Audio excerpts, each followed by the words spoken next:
साल 1950 से पहले पैरेलल यूनिवर्स की थ्योरी का कोई नामो निशान नहीं था, क्योंकि तब वैज्ञानिक मानते थे कि थ्योरेटिकली फ्यूचर में टाइम ट्रेवल करना पॉसिबल है, बट पास्ट में नहीं।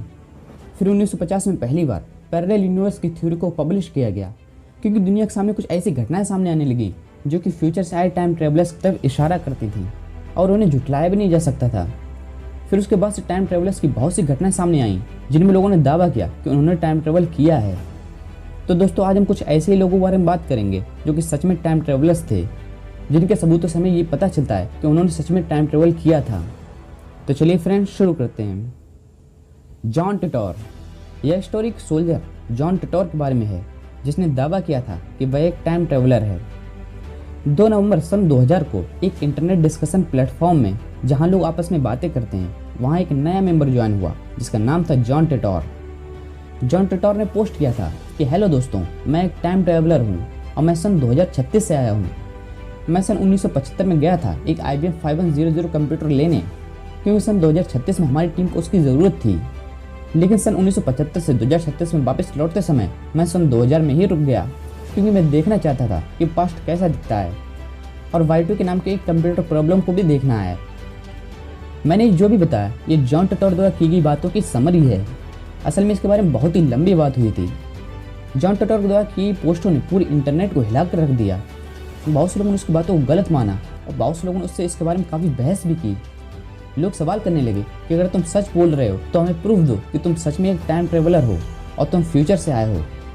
और उसके बाद जॉन टिटोर ने जो पोस्ट किया उसने सबके होश उड़ा दिए। उसने टाइम मशीन का डिज़ाइन और टाइम मशीन के कुछ फोटोज़ पोस्ट किए। उन्हें देखकर काफ़ी लोगों को यकीन भी हो गया था कि वह सच बोल रहा है। और बहुत से लोगों ने ये सवाल किया कि अगर तुम वाकई में टाइम ट्रेवलर हो तो हमें बताओ कि फ्यूचर में क्या होने वाला है। तो उसने फ्यूचर से जुड़ी कुछ ऐसी बातों का जिक्र किया जो कि सभी को हैरान कर देने वाली थी। उसने बताया कि पेरू में एक बहुत बड़ा अर्थक्वेक आने वाला है और उसके कुछ महीनों बाद 23 जून 2001 को पेरू में इतिहास का सबसे बड़ा भूकंप आया।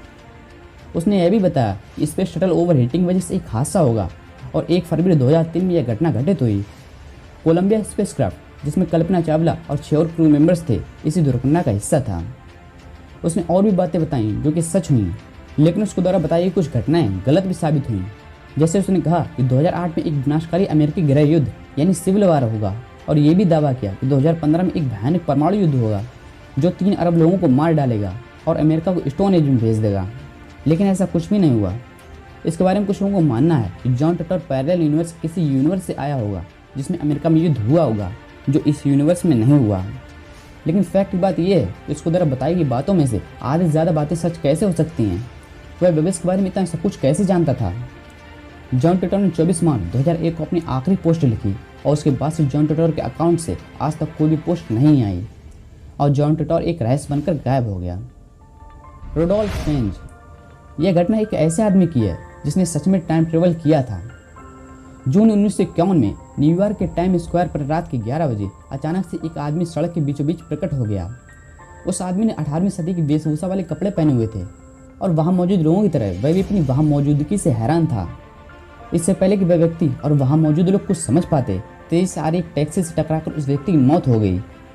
उसकी बॉडी की तहकीकात कैप्टन ह्यूबर्ट फेरिन कर रहे थे।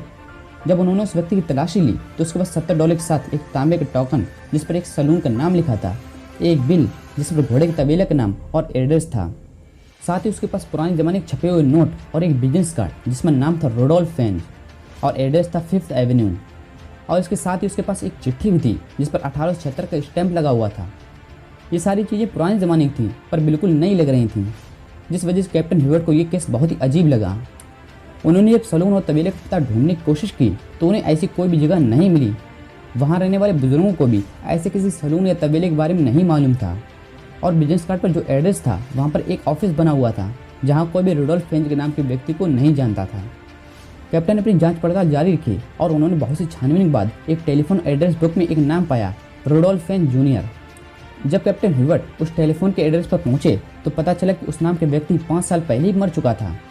जब कैप्टन ह्यूबर्ट ने उसकी विधवा पत्नी से रुडोल्फ फेंज के बारे में पूछा तो उन्हें जो मालूम हुआ वह और भी ज़्यादा चौंकाने वाला था। उसने बताया कि रुडोल्फ फेंज जूनियर के पिता का नाम था और वह 29 साल की उम्र में 1876 में लापता हो गए थे। जब कैप्टन ने 1876 की पुलिस के लापता होने की फाइल देखी तो उन्होंने पाया कि वह औरत जो बोल रही थी वह बिल्कुल सच था। उस फाइल में जिस व्यक्ति का जिक्र किया गया था उसका हुलिया और बेसुसा हूबहू उस आदमी से मिलता था जिसकी उस सड़क हादसे में मौत हो गई थी। कैप्टन ह्यूवर्ट की जांच पड़ताल से जो सामने आया वह साफ टाइम ट्रेवल की तरफ इशारा करता था, जिसमें एक व्यक्ति 75 साल समय में आगे चला गया था। कैप्टन ह्यूवर्ट को यह पता था कि उनकी बातों पर कोई भी विश्वास नहीं करेगा, इसलिए उन्होंने अपनी खोज को किसी भी सरकारी दस्तावेज में दर्ज नहीं किया और वह किस अनसुलझाई छोड़ दिया। और तब से यह कहानी टाइम ट्रेवल की रहस्यमय कहानी के रूप में प्रचलित है। A man from Tod. ये बात है सन 1954 की, जब एक व्यक्ति जापान के टोक्यो एयरपोर्ट पर उतरता है। जब वो चेकिंग से गुजरा तो तुरंत उसे गिरफ्तार कर लिया गया, क्योंकि उसके पासपोर्ट पर उसके देश का नाम टॉड लिखा हुआ था, जो कि हमारी धरती पर कहीं एग्जिस्ट ही नहीं करता है। लेकिन उसका पासपोर्ट एकदम सही था, उस पासपोर्ट से कोई भी छेड़छाड़ नहीं की गई थी। वह व्यक्ति बहुत ही हैरानी में था कि उसके साथ ये क्या हो रहा है। जब उससे पूछा गया कि तुम कहाँ रहते हो तो उसने जवाब दिया कि मैं टॉड देश का ही रहने वाला हूँ, और आप लोग टॉड देश के बारे में कैसे नहीं जानते हैं। फिर ऑफिसर्स ने उसे वर्ल्ड मैप दिया और कहा कि बताओ नक्शे में तुम्हारा देश कहाँ है। तो पहले वह थोड़ा परेशान हुआ, क्योंकि उसे उसका देश मैप पर कहीं नज़र ही नहीं आ रहा था। फिर उसने कहा कि उसका देश फ्रांस और स्पेन के बीच एक छोटा एरिया है, वहाँ पर है। और आखिर में उसने एंडोरा देश पर उंगली रखी और कहा कि यही मेरा देश है, जो हज़ारों सालों से मौजूद है। लेकिन वह व्यक्ति बहुत ही कन्फ्यूज था कि उसका देश मैप पर क्यों नहीं है। उस व्यक्ति के पास ऑफिसर्स को कई सारी यूरोपियन देशों की मुद्राएं मिली। वह पिछले 5 सालों से बिजनेस के सिलसिले में इधर उधर आ जा रहा था, जिसका सबूत है उसके पासपोर्ट पर लगी उन सभी देशों के स्टैम्प जहाँ जहाँ वो गया था। लेकिन जिस कंपनी के साथ वह बिजनेस कर रहा था, उस कंपनी को भी उस व्यक्ति के बारे में कोई भी जानकारी नहीं थी। उस व्यक्ति के पास उस कंपनी और उसके काम से जुड़े सभी लीगल डॉक्यूमेंट्स थे, जिसे देखकर कंपनी के अधिकारी भी हैरान थे। उसके पास टॉड देश का ड्राइविंग लाइसेंस भी था। उसके पास लगभग वो सभी डॉक्यूमेंट्स थे जो यह दर्शाते थे कि वह टॉड देश का ही रहने वाला है और एक जिम्मेदार नागरिक भी है। पूछताछ करने के बाद ऑफिसर्स ने उस व्यक्ति को एक होटल के रूम में रखा और 2 गार्ड वहाँ पर तैनात कर दिए, ताकि वह व्यक्ति वहाँ से भाग न जाए। अगले दिन उससे दोबारा पूछताछ के लिए जैसे दरवाज़ा खोला गया तो सभी ऑफिसर दंग रह गए। उन्होंने पाया कि वह व्यक्ति गायब था। उस रूम से निकलने का ना कोई दूसरा रास्ता था और ना ही कोई ऐसी जगह जहाँ से वह भाग सके। ऑफिसर्स को यह बहुत ही अजीब लगा कि फुल सिक्योरिटी और कैमरास होने के बावजूद भी वह व्यक्ति कैसे गायब हो गया। और ऑफिसर्स ने उस व्यक्ति से जो भी लाइसेंस और डॉक्यूमेंट्स लिए थे वे सभी रहस्यमय तरीके से गायब हो गए थे। इसे समझाने के लिए बहुत से लोगों ने कहा कि वह व्यक्ति किसी दूसरे पैरेलल यूनिवर्स का होगा, जो इस यूनिवर्स में किसी टाइम स्लिप ग्लिच के कारण आ गया था, और उसके यूनिवर्स में एंडोरा की जगह उसका देश टॉड होगा। और बहुत से लोगों ने यह भी माना कि वह फ्यूचर से आया होगा, क्योंकि हो सकता है कि टॉड नाम की कोई जगह सच में बन जाए जहाँ से व्यक्ति ने टाइम ट्रेवल किया। लेकिन ज़्यादातर लोगों को यही मानना है कि वह पैरेलल यूनिवर्स से ही आया था, जो गायब होकर वापस चला गया। लेकिन क्या सही है क्या गलत, ये अभी भी रहस्य बना हुआ है। दोस्तों, आपका इसके बारे में क्या मानना है, मुझे कमेंट करके ज़रूर बताना। अगर अभी तक आपने हमारे चैनल को सब्सक्राइब नहीं किया तो अभी सब्सक्राइब कर लीजिए और बेल आइकन को भी ऑन कर दीजिए, ताकि जब भी मैं ऐसी इंटरेस्टिंग वीडियोज़ अपलोड करूँ तो उसका नोटिफिकेशन आपको तुरंत मिल जाए।